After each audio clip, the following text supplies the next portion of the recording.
Oh, hi. You just caught me eating a cookie. And I'm about to read The Wonderful Lizard. We are on chapter 4. No, we're not. 5. Now, quick little recap. The stakes could honestly not be lower. They escaped, and now they're just so bored that they're bringing a horse to life. So sure, you can understand this book did not reach the popularity, perhaps, of that other one that was about the gold standard. The Awakening of the Sawhorse. The Sawhorse, finding himself alive, seemed even more astonished than Tip. He rolled his because Tip kind of did expect it. He rolled his naughty eyes. Naughty is like Knotty. He rolled his naughty eyes from side to side, taking a first wandering view of the world in which he had now so important an existence. Where's he getting the important thing from? Then he tried to look at himself, but he had indeed no neck to turn, so that in the endeavor to see his body, he kept circling around and around without even catching a glimpse of it. His legs were stiff and awkward, for there were no knee joints in him. So presently he bumped against Jack Pumpkinhead and sent that personage tumbling upon the moss that lined the roadside. Tip became alarmed at this incident, as well as the persistence of the Sawhorse in prancing around in a circle, so he called out, "Whoa! Whoa there!" The Sawhorse paid no attention whatever to this command, and the next instant brought one of his wooden legs down upon Tip's foot so forcibly that the boy danced away in pain to a safer distance, from where he yelled again, "Whoa! Whoa, I say!" Jack had now managed to raise himself into a sitting position, and he looked at the Sawhorse with much interest. "I don't believe the animal can hear you," he remarked. "I shout loud enough, don't I?" answered Tip angrily. "Yes, but the horse has no ears," said the smiling Pumpkinhead. "Ooh, sure enough," exclaimed Tip, noting the fact for the first time. "How then am I going to stop him?" But at that instant the Sawhorse stopped himself, having concluded it was impossible to see his own body. He saw Tip, however, and came close to the boy to observe him more fully. It was really comical to see the creature walk, for it moved the legs on the right side together, and those on its left side together, as a pacing horse does, and that made its body rock sideways like a cradle. There's your comedy, folks. Tip patted it on the head and said, "Whew, good boy, in a coaxing tone, and the Sawhorse pranced away to examine with his bulging eyes the form of Jack Pumpkinhead. "I must find a halter for him," said Tip, and having made a search in his pocket, he produced a roll of strong cord. Unwinding this, he approached the Sawhorse and tied the cord around his neck, afterward fastening the other end to a large tree. The Sawhorse, not understanding the action, stepped backwards and snapped the string easily, but it made no attempt to run away. "He's stronger than I thought," said the boy, "and rather obstinate, too." "Why don't you make him some ears?" asked Jack. "Then you can tell him what to do." "Whew, that's a splendid idea," said Tip. "How did you happen to think of it?" "Why, I didn't think of it," answered the Pumpkinhead. "I didn't need to, for it is the simplest and easiest thing to do." So he's basically just, "Tip, you're incompetent, is what he is saying. Tip, you are very stupid. What are you thinking?" So Tip got out his knife and fashioned some ears out of the bark of a small tree. "I mustn't make them too big," he said, as he whittled, "or a horse would become a donkey." "How is that?" inquired Jack from the roadside. "Why, a horse has bigger ears than a man, and a donkey has bigger ears than a horse," explained Tip. This is the educational part of this book. "Then, if my ears were longer, would I be a horse?" asked Jack, and now he's the incompetent one. "Oh, my friend," said Tip gravely, because this is bad news, friends. "You'll never be anything but a pumpkinhead, no matter how big your ears are." "Oh," returned Jack, nodding. "I think I understand."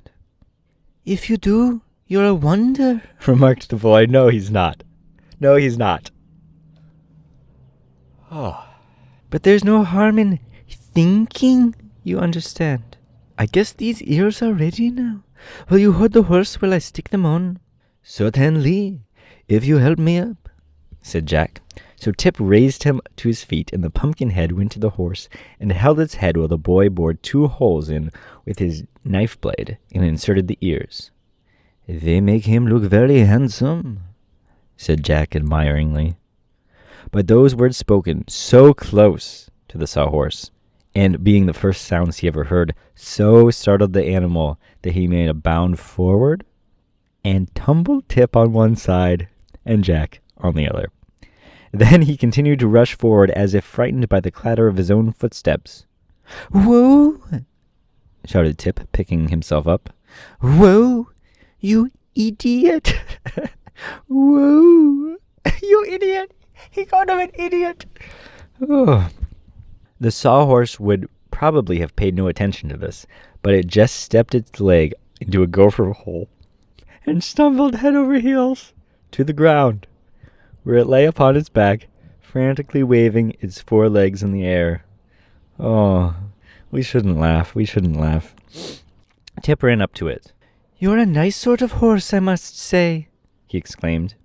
I mean, that's maybe a little soon to judge, but very kind. Why didn't you stop when I yelled, whoa? And I need a voice for this horse.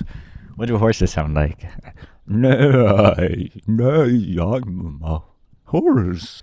Oh my, this would get very annoying after a chapter or 2. Why? Maybe tone it down a little. I'm a horsey. I'm a horror. Yeah. All right. Does a whoa mean to stop? Asked the sawhorse in a surprised voice as it rolled its eyes upward to look at the boy. Of course it does, answered Tip. Well, he didn't know. You don't know what you don't know. And a hole in the ground means to stop also, doesn't it? Continued the horse. To be sure, unless you step over it. What a strange place this is, the creature exclaimed as if amused. What am I doing here anyway? Well, I've brought you to life, answered the boy, but it won't hurt you any, if you mind me and do as I tell you. Then I will do as you tell me, replied the horse, humbly. But what happened to me a moment ago? It doesn't seem to be just right, some way. You're upside down, explained Tip, but just keep those legs still a minute, and I'll set you right side up again. How many sides have I? Asked the creature wonderingly. Several, said Tip briefly, but do keep those legs still. The sawhorse now became quiet and held his legs rigid, so that Tip, after several efforts, was able to roll him over and set him upright. Oh, I seem all right now, said the queer animal with a sigh. Ah. One of your ears is broken, Tip announced after careful examination. I'll have to make a new one. Then he led the sawhorse. Why did I start reading in this Tip accent instead of the narrator? Then he led the sawhorse back to where Jack was vainly struggling to regain his feet. And after assisting the pumpkinhead to stand upright, Tip whittled out an ear and fastened it to the horse's head.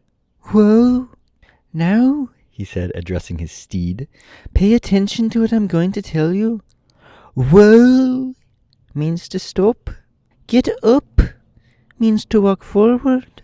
Trot means to go as fast as you can. Understand? I believe I do, returned the horse. Very good. We are all going on a journey to the Emerald City to see His Majesty the Scarecrow. Oh, I forgot they were doing that. And Jack Pumpkinhead is going to ride on your back, so he won't wear out his joints. I don't mind, said the sawhorse. Anything that suits you suits me. Well, they do like oats. Hold on tight, he cautioned, or you may fall off and crack your pumpkin head. That would be horrible. That would be horrible, said Jack with a shudder. What shall I hold on to? Why, hold on to his ears, replied Tip, after a moment's hesitation. Don't do that, for I can't hear. That seemed reasonable, so Tip tried to think of something else. I'll fix it, he said at length. He went into the wood and cut a short length of limb from a young stout tree. One end of this he sharpened into a point, and then he dug a hole in the back of the sawhorse, just behind its head. Then he brought a piece of rock from the road and hammered the post firmly into the animal's back. Stop, stop, shouted the horse. You're jarring me terribly. Does it hurt? Asked the boy. Not exactly hurt, answered the animal, but it makes me quite nervous to be jarred. Well, it's over now, said Tip encouragingly. No apology, I notice. Now, Jack, be sure to hold fast to this post, but then you can't fall off and get smashed. The next chapter is called Jack Gets Smashed. In my country, where I come from, smashed means had a wee too many pints to drink. So Jack held on tight, and Tip said to the horse, Get up. The obedient creature once walked forward, rocking from side to side as he raised his feet up from the ground. Tip walked beside the sawhorse, quite content with this addition to their party. Presently he began to whistle.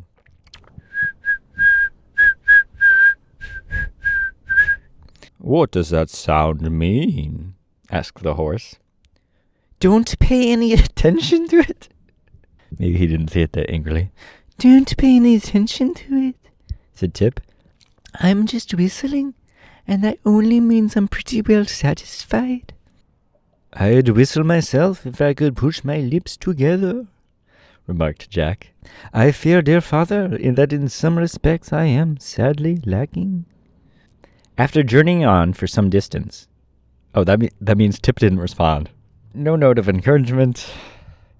Hey, buddy, we all have our strengths. After journeying on for some distance, the narrow path they were following turned into a broad roadway paved with yellow brick.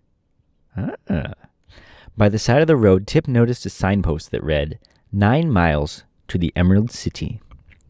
But it was now growing dark, so he decided to camp for the night by the roadside and to resume the journey the next morning by daybreak. He led the sawhorse to a grassy mound upon which there grew several bushy trees, and carefully assisted the pumpkinhead to alight. I think I'll lay you on the ground overnight, said the boy. You'll be safer that way. How about me? Asked the sawhorse. It won't hurt you to stand, replied Tip, and as you can't sleep, you may as well watch out and see that no one comes here to disturb us. The boy stretched himself upon the grass beside the pumpkinhead, and being greatly wearied by the journey, was soon fast asleep. Hopefully, this was all a dream.